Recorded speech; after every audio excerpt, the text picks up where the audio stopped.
साथियों, मैं परम धाम की यात्रा चैनल पर अपना आज ये तीसरा वीडियो प्रस्तुत कर रहा हूँ। ये वीडियो शिव तत्व, स्वतंत्रता और आध्यात्मिकता पर है। तीनों का कॉम्बिनेशन इसमें बताया है। आपको ये बात थोड़ी सी ऊटपटांग सी लग सकती है कि स्वतंत्रता कहाँ और कहाँ आध्यात्मिकता, लेकिन मुझे लगता है कि यदि अध्यात्म के केंद्र में कोई तत्व हो सकता है तो वो स्वतंत्रता ही हो सकती है। दुनिया में आजादी के लिए बहुत सारे आंदोलन हुए हैं। स्वतंत्रता हम में से प्रत्येक की गहरी आवश्यकता है। हालांकि स्वतंत्रता, सच्ची स्वतंत्रता आध्यात्मिक ही होती है, जो स्थायी, शाश्वत है। उसकी पहचान करना और उसका समर्थन करना। मैं केवल आध्यात्मिक क्षमता और शक्ति को प्राप्त कर सकता हूँ और समझ सकता हूँ जब मैं अपने जीवन की नींव उस पर रखूंगा जो हमेशा मौजूद है। यह गहरी आध्यात्मिक स्वतंत्रता का मार्ग है। इस संसार में जो कुछ भी आज है वो कल के लिए मात्र और मात्र एक राख के ढेर से ज्यादा कुछ नहीं है।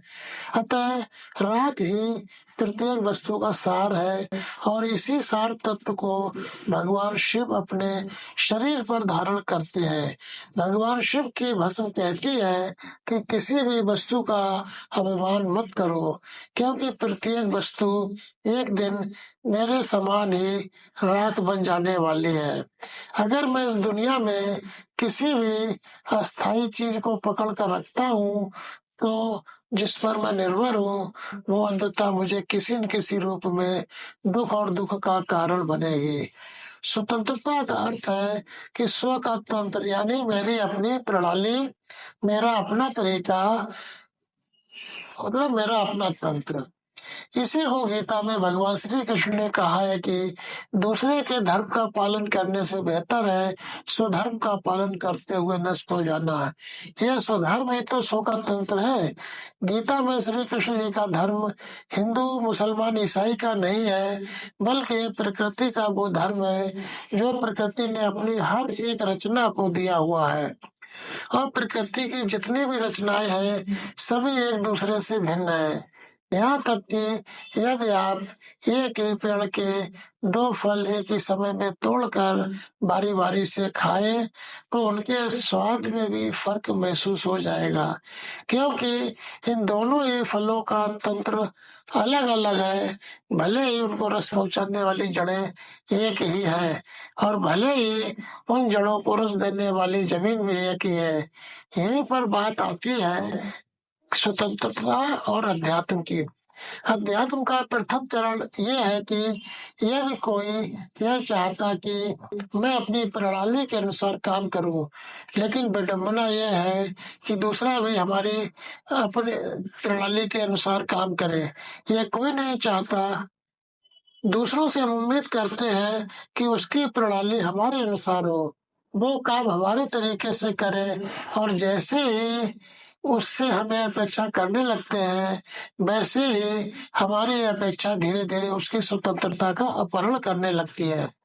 हम उस पर स्वयं को लादने लगते हैं, उसके तंत्र को कुचलना शुरू कर देते हैं, यानी कि हम उसके स्वधर्म को नष्ट कर देते हैं। लेकिन मजेदार बात यह है कि ऐसा करके हम केवल उसके स्वधर्म को नष्ट नहीं करते बल्कि स्व के धर्म को भी नष्ट करते हैं। आपने ये महसूस किया होगा कि जब भी हम किसी दूसरे की स्वतंत्रता का अपहरण करते हैं तो इस अपहरण करने की प्रक्रिया में कहीं ना कहीं हम खुद की भी स्वतंत्रता का समर्पण करते हैं। छोटी सी बात को ले लें, इस पर थोड़ी देर के लिए विचार करें। ज्यादातर घरों में महिला सेविका आती है। ये महिला सेविका इसलिए रखते हैं ताकि हम अपने घर के काम काज से फ्री होकर उस समय का इस्तेमाल अपनी मनपसंद के किसी और काम के लिए कर सके। लेकिन क्या आपने कभी इस बात का लेखा जोखा लिया कि सचमुच में ऐसा हो पा रहा है या नहीं? कि ऐसा तो नहीं कि उस महिला सेविका को रोजाना निर्देश देने में, उसका इंतजार करने में और उसकी देखभाल करने की प्रक्रिया में हम स्वयं ही उसके सर्वेंट बन गए हैं।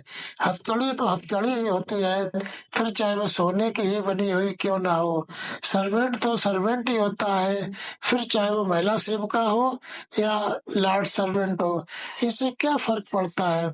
इसलिए अध्यात्म की शुरुआत ही स्वतंत्रता के इस बिंदु से होती है कि दूसरों को स्वतंत्र करो ताकि तुम खुद स्वतंत्र हो सको। अध्यात्म का दूसरा दूसरा चरण यह है कि तुम स्वयं स्वतंत्र हो ताकि दूसरा कोई तुम्हें गुलाम ना बना सके। इस स्वतंत्र होमो का संबंध मानसिक विचारों की स्वतंत्रता से है। इसका संबंध इस बात से है कि छोटापन छोड़ो। छोटे कमरे में घुटन होती है, परंतु छोटे कपड़े पहनने से किस्मसाहट बढ़ती है।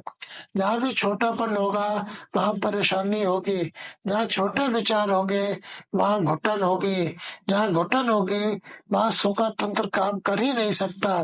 तो ओछापन छोड़ो ताकि विचार स्वतंत्र हो सके। लगने दो अपने विचारों में बड़ेपन के पंख, ताकि वो हमारे घर, नगर, संस्थान, यहाँ तक कि हमारे देश और दुनिया को छोड़कर ब्रह्मांड की खुलेआम सैर कर सके। तोड़ो दिमाग की इस तिहाड़ जेल को ताकि हमारी चेतना उन्मुक्त होकर ब्रह्मांड की चेतना से संपर्क करने लायक बन सके।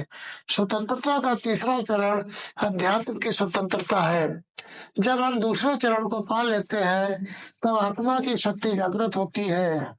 मतलब आत्मा का इतना उन्मुक्त हो जाना कि उसमें जगह तो थोड़ी सी ही दिखाई देती है, लेकिन वो होती बहुत ज्यादा है। कंप्यूटर की एक छोटी सी चिप में कितनी मेमोरी आ जाती है आप जानते हैं। इसी तरह जब हमारी आत्मा उन्मुक्त हो जाती है तो उसमें ब्रह्मांड के लिए जगह बननी शुरू हो जाती है, और जब ऐसा होने लगता है तो उसी क्षण मोक्ष की प्रक्रिया के साथ हम मुक्त हो जाते हैं। मुक्ति का अर्थ भी स्वतंत्रता ही है, जो कि बिना आध्यात्मिक रास्ते को का पालन करते हुए नहीं हो सकता। ओम शांति।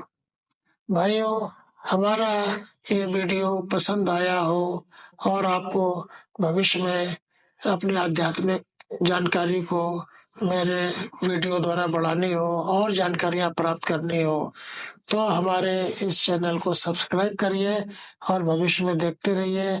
परम पिता परमात्मा शिव बाबा आप सभी का कल्याण करें। ओम शांति।